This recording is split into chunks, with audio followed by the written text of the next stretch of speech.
Greetings, YouTubians, and welcome back to Wayne's Sharp World, where today I'm happy to bring to you guys a hot exclusive from White Mountain Knives. That is none other than the Kizer Critical Mini with a hole cutout. As you can see, they have inserted that cutout, and this is one I've been waiting for quite a while.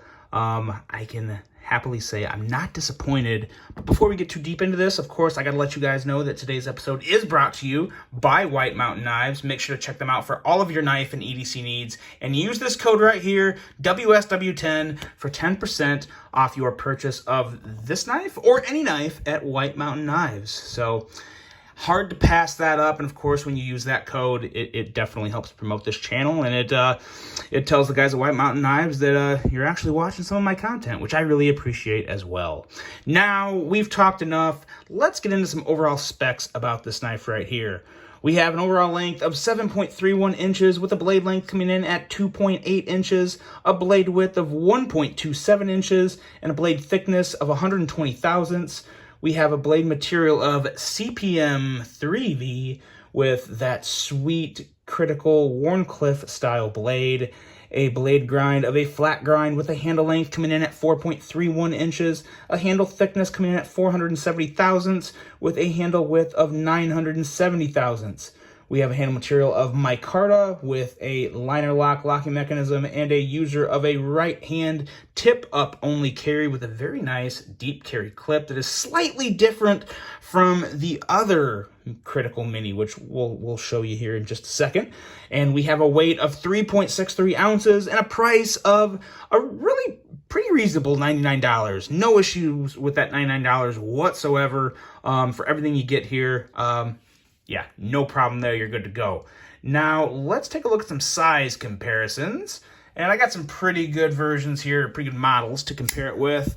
Here we have the Civivi Elementum, and we also have the QSP Penguin. Two pretty sweet Warncliffe blades there. And two really good size comparisons, actually. Just a hair longer than both of them.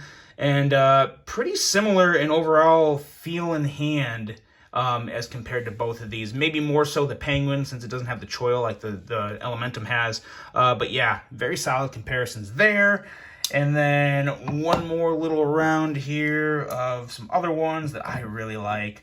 My favorite Kizer, the Kizer Gemini, as well as the Spyderco Para 3. So as you can see there again, pretty close to both of these. Nothing quite comes up to the big old bubbly handles of the Para 3, but some good size comparisons. And I got one more knife to set out here with it, and this one's going to hang around for the rest of the video because we got some comparisons to do with it, and that is the original OG Mini Critical, the one that came out earlier this year. And as you can see, yeah, of course, they are pretty identical.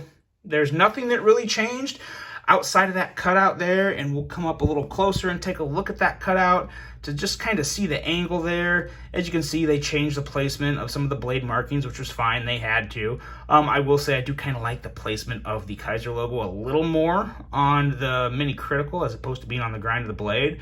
But at the same time, the cutout and the branding together kind of work really well, and this one looks a little bare comparing it to these two. So kind of a double-edged sword there, or a double-edged knife. That would be a dagger, right? Yeah, I think so. But anyway, flip it over there. Again, some more different blade branding placement changes. And of course, as you can see, also worth noting, the swedge on this blade doesn't go quite as far back as it does, or does it? Hold on. That might be the same. May have jumped the gun there. Let's see.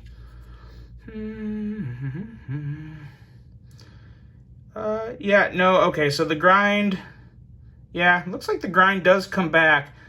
Just, are my eyes playing a trick on me? Or what's going on here? Yeah, so the grind does come, or the swedge comes just a little farther back on the Mini Critical. I'm getting lost in the weeds here, though, but I don't know. I like to show you guys the details of the knife so you have a good idea of just exactly what you're getting yourself into when you buy something. But let's take a closer look at just this one. As for the blade, it's really just as great as the original. If you watched my original review of this knife right here, I was very happy with it. It's been one of my favorite knives of the year so far. And this one just, you know, I don't even necessarily would say it made it better. It's hard to say it didn't though either, because I love middle finger flicking. But regardless, the blade is just as nice. It has a very slicey edge. That CPM 3V steel is awesome to see on folding knife. You just don't see it a lot, and it's always cool. It's a great steel, and it just works. So always cool to see a different steel being used.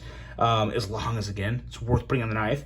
And just a slicey, very attractive blade with, I love the lines on this blade. You know, that worn cliff, the way the tip is slightly raised from the actual base of the handle here, comes up just a little, so it has that slight little kind of movement back as you go up the handle or up the blade. So it just puts the tip in a very good position to use. I like it more than just the straight edge coming all the way out to make the point. Gives a little bit of sass, I think. A little more attractive lines. The swedge works great, of course. The swedge on this one works great too. And the cutout here. I do like the design of this cutout. Now it does take a little extra, I guess, getting used to it, because it's not a circle. You guys, you know, you got a Spyderco. Everyone can flip out a Spyderco because it's a perfect circle and it's just easy to do. This one, you got to work a little more with positioning it the right way in your hands to kick the blade out. But once you do, it's pretty good. It's pretty darn good. And I can personally attest to my first flip compared to where I'm at now with flicking at the middle finger flick, not the flip, because it does have the flipper. Flicking and flipping, I get that tossed and turned sometimes, but we're flicking it right here, and you just have to get comfortable with how that cutout feels on your middle finger. And once you do, it's very natural. The Ergos, going into the handle on Ergos, the Ergos are just as nice on this model as it is on this model. Nothing has really changed.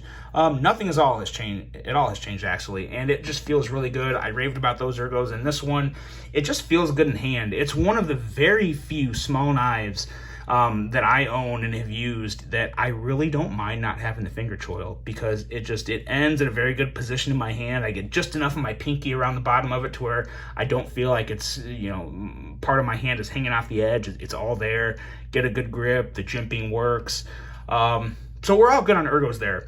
The one thing that's worth pointing out on this knife, and I'm sure you've probably seen it on other ones that have been promoted through White Mountain Knives and through other channels and whatnot, the micarta is a little fuzzy on this. And it's just the scales. It's not the backspacer is like perfect. It's almost like they polished the backspacer, but the actual scales were not. Now, with that being said, it's not really the end of the world, because it's not too fuzzy. It's not like it's, you know, just a mess and falling apart, because there's none of it coming off.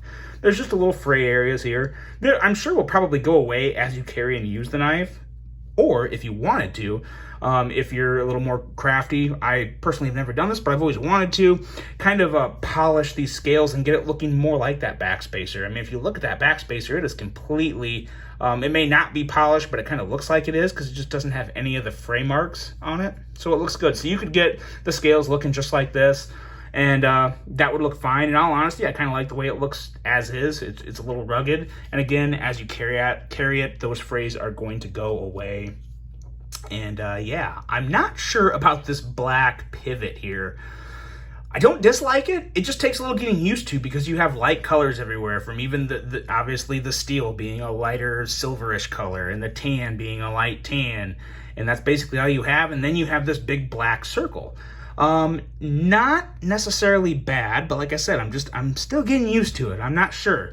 Now, the one plus to that as well is you have this tan micarta. You could Rit dye this. So you could Rit dye this black, or you could do it red. Red would be cool. Green. The nice thing about that lighter tannish brown color is it will take a lot of other colors well. You could maybe go a lot of red and make this maroon, or even add some green and get quite possibly a pretty interesting greenish color, like a forest green maybe.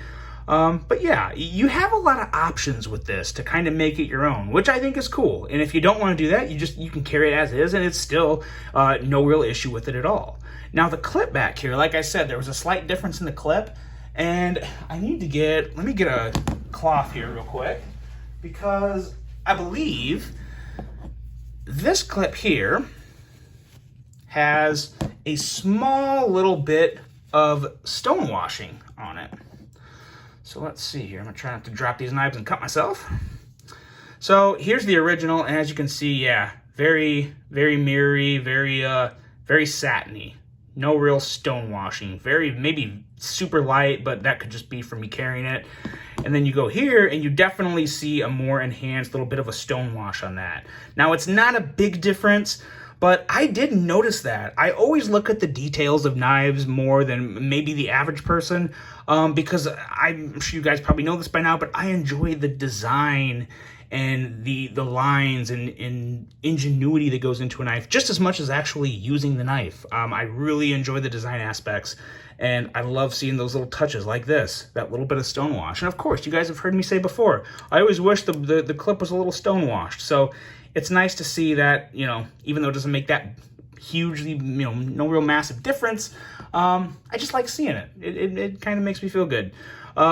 But yeah, outside of that, you really, the big massive difference, and I'll address it now, is that cutout and the action. So the action of this new Mini Kizer Critical, is it the same as the original one without the cutout? In terms of flipping action,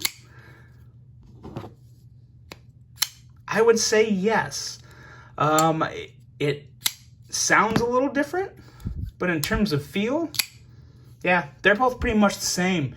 No issue whatsoever. Some of the best flipping action on a Kizer this year. I do have a couple other Kizers coming in that we'll see. I feel like I said that about every Kizer, though, because Kizer just, they really do. They nail the detent. They nail the action game in general. But the flipper's good, and now we'll get to what everybody wants to see, that middle finger flicking action. And the one important thing that you want to note with this knife is the direction in which you flick the knife. If you try flicking it up, you can do it. That'll take a little more getting used to, though. And everyone's fingers are shaped differently, too. Some people have a lot skinnier fingers than me, and it might be a lot easier. I don't have fat fingers, but they're kind of long and, I don't know, just a little wide, and they're calloused and all that kinds of crap. But I like to kick this one more straight out.